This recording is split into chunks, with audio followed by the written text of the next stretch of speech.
What's up, everybody? Welcome to another video. Welcome to the domain. I've been away for a minute, so I want to quickly say a happy new year to everybody, as this is my first video for 2022. And what better way to start than to kind of like, for me, expose a misdirection. Now, what am I talking about exactly? It's the exchange between Dr. Rand Paul and Dr. Fauci. This wouldn't be the first time that we have seen Dr. Rand Paul go at Fauci. Now, in case you have been under a rock for the last year or thereabouts, Dr. Fauci and Dr. Rand Paul have been going at it at the Senate. And I can remember this first time or thereabouts when they went at it, and a lot of people had praises for Dr. Rand Paul, which I also did have praises for him for asking Dr. Fauci some really, really tough questions. And one of the questions that he asked Dr. Fauci that was supposed to rope him into a corner was this. He said, juicing up superviruses is not new. Scientists in the U.S. have long known how to mutate animal viruses to infect humans. For years, Dr.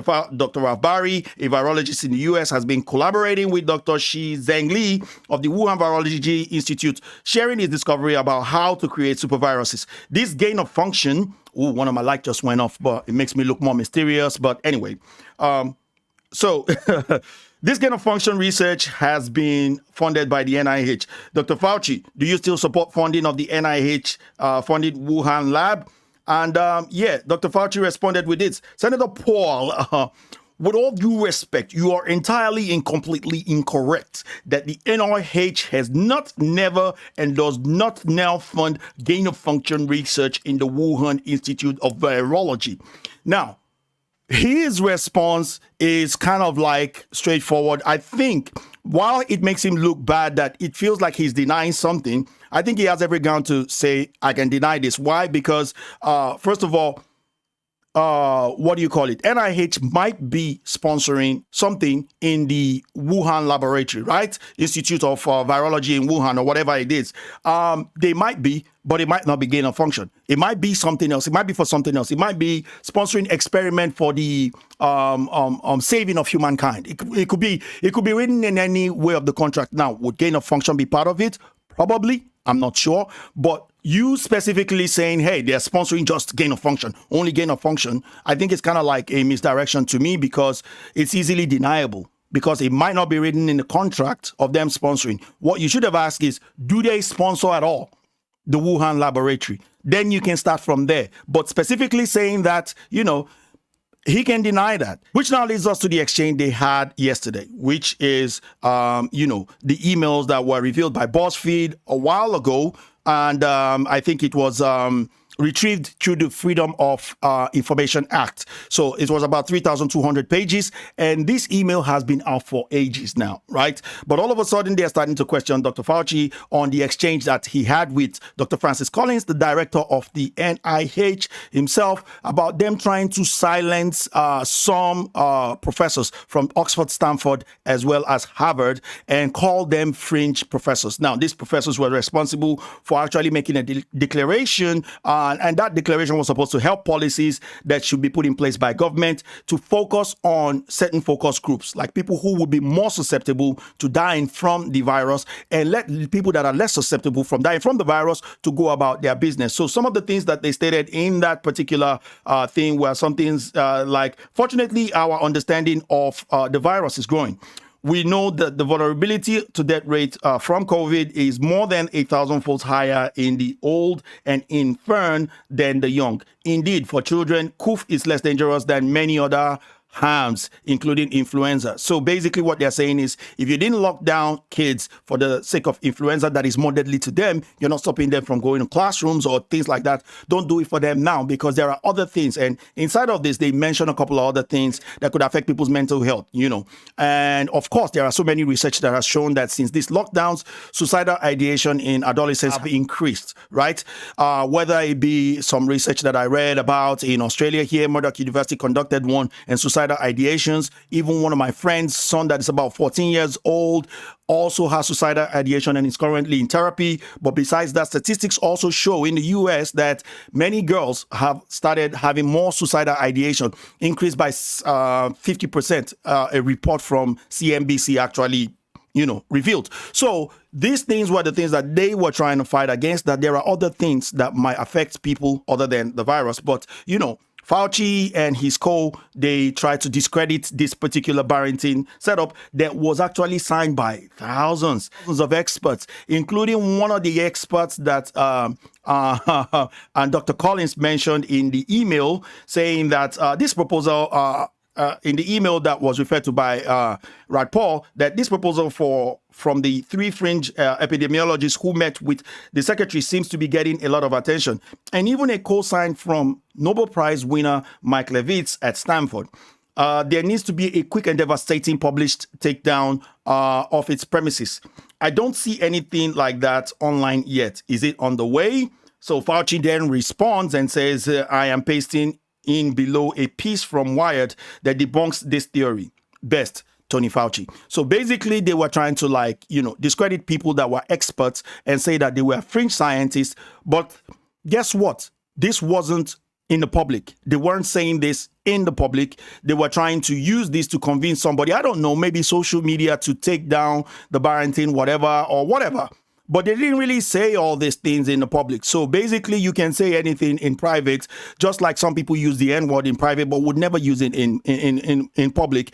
Are you going to take them down for that? No. So basically, what Rand Paul is doing is pretty much what Fauci said he is doing, which is using him as a punching bag. The first question in place, asking Dr. Fauci about what NIH is doing, I think it's misdirection, because NIH is higher than Dr. Fauci. NIH has the power to actually fire Dr. Fauci. The president doesn't have the power.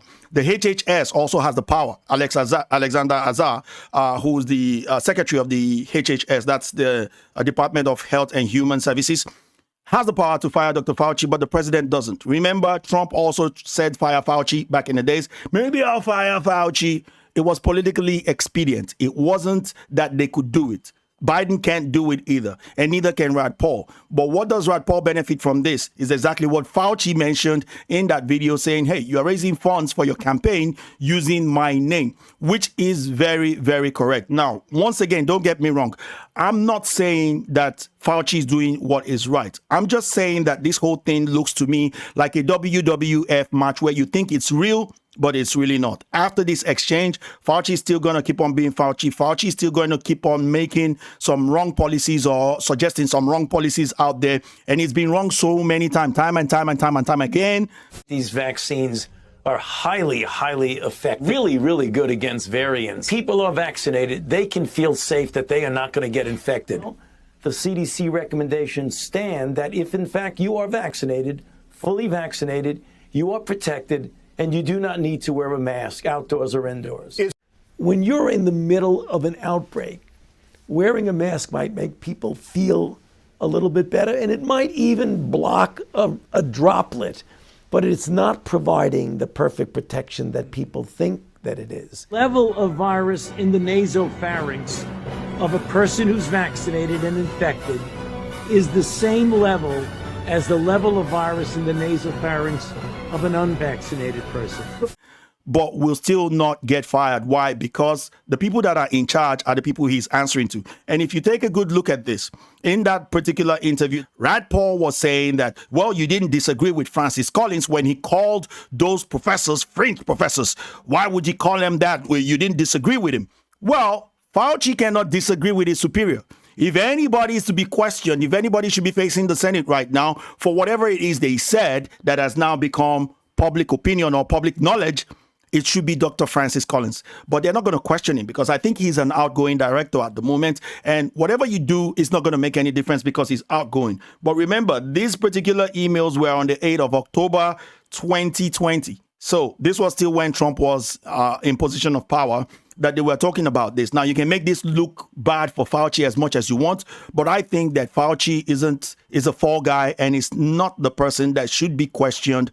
And the person that really should be questioned is just at the background laughing right now. It's Dr. Francis. It's the same person that discredited the initial response of many scientists that this particular virus could have been engineered because they found 0.1%, which they say is kind of like irrelevant, 0.1% possibility that it was engineered. And a lot of scientists, I think about 60 or 70% of the scientists that were on a Zoom call initially in January 2020 were saying that this could have been engineered. The person that shut them down was Dr. Francis Collins, saying that you can't say that because it is not a good look for China.